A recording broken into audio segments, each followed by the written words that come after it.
Personal Independence Payment. PIP. What you can expect at a PIP assessment. After making a claim for PIP, most people are sent a form, How Your Disability Affects You.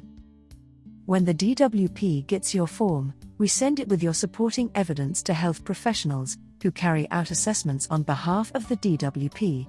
They decide what kind of assessment is best for you.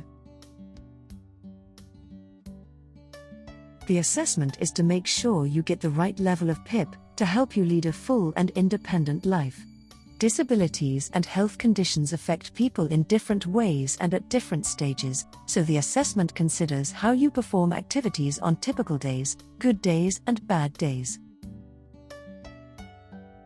At an assessment, the health professional will look at how much support, or what kind of support you need, to do daily activities. For example, the aids and appliances you use, or if you need a helper or an assistance dog. There are different kinds of assessments. If you are invited to a face-to-face assessment, it will usually be at the nearest assessment center to where you live. The invitation letter will tell you where that is and how to get there. During the assessment, the health professional will write a report for the PIP decision maker. The health professional will look at how you carry out the daily living and mobility activities. It is not a medical examination.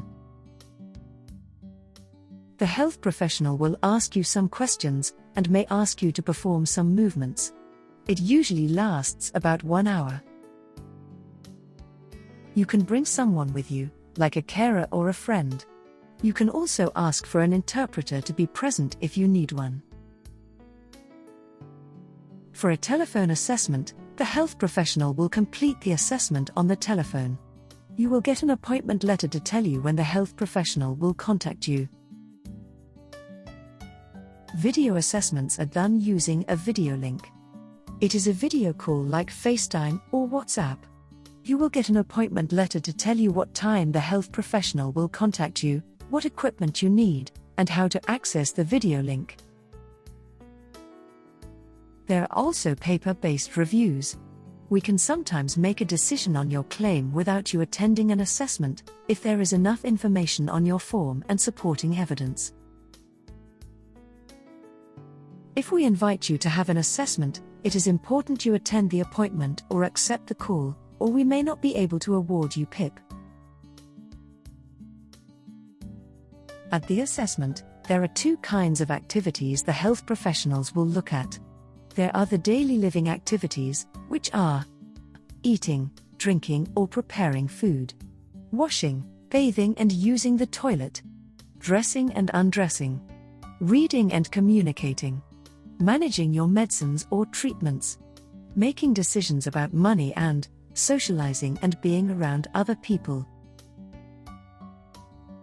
They will also look at mobility activities, which are working out a route and following it, physically moving around, and leaving your home. Each activity has an ability level called descriptors to describe how you perform that activity. Each descriptor has a score. Your score reflects your ability to perform that activity safely, repeatedly, to an acceptable standard, and in a reasonable time. You may score no points for some activities, because you can do them without difficulty, and you may score the maximum points in other activities because you need a lot of help or assistance. This example shows the descriptors and the scores for preparing food. If you can prepare and cook a simple meal unaided, you will score no points. If you need to use an aid or appliance to be able to either prepare or cook a simple meal, you will score 2 points. If you cannot cook a simple meal using a conventional cooker, but you are able to do so using a microwave, you will score 2 points. If you need prompting to be able to either prepare or cook a simple meal, you will score 2 points. If you need supervision or assistance to either prepare or cook a simple meal, you will score 4 points. If you cannot prepare or cook food, you will score 8 points, which is the maximum for this activity. You only get 1 score for each activity. The DWP Decision Maker adds up the scores for the daily living activities and mobility activities separately. The total score for each part decides if you can get PIP, and if so, how much you can get. To find out more about PIP, go to the Personal Independence Payment website at gov.uk/PIP. Please consider the information on gov.uk before applying for PIP. You can also get help and advice from organisations such as Citizens Advice or your local support organisations. There is a special process for people nearing the end of life. To find out more, go to gov.uk/benefits-end-of-life.